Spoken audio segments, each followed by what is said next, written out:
And the changes here in Yeah. Brooklyn, or what do you call it, Bed-Stuy? In Bed-Stuy, yeah, Bed-Stuy, okay. Bed-Stuy. Bed-Stuy has changed a lot, you know. Growing up as a kid, you know, I used to be sitting on the cheese lines getting the free food, you know. It was a struggle, and you know, you couldn't even walk down the blocks in certain neighborhoods. Uh, Poverty, no parks, lack of education, good education. So you know, you would do things on your own, and of course, crime will pick up. You know, you got Marcy Projects not too far from here.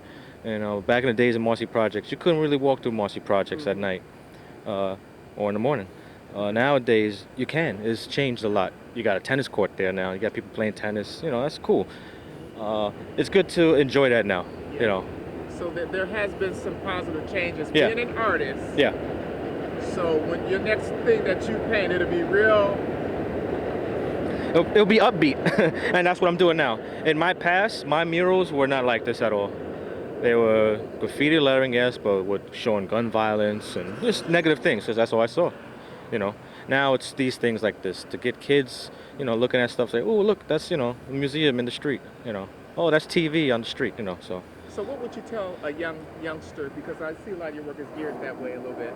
So what would you tell someone young who come up to you and say, well, I want to get into what you do. Right. You inspired me because I'm an old guy and I'm like totally impressed at your work. So I could never do that. But what would you tell a young kid? Ah, man, you know, just stay passionate, have passion, dedicate your time, and sit there and just really look at life, not just at TV and the cartoons that you may like. Look at people, look at light, look at shadow, and take some classes. Nowadays with YouTube, you could Google anything and YouTube a lot of tips and pointers and learn some things.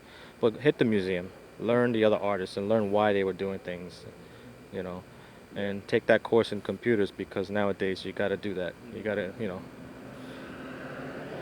Okay, so I want to say thank you for being on the show, Pop Art. Yep. And we're going to be keeping up with you. Good. Definitely. Definitely. Sounds good.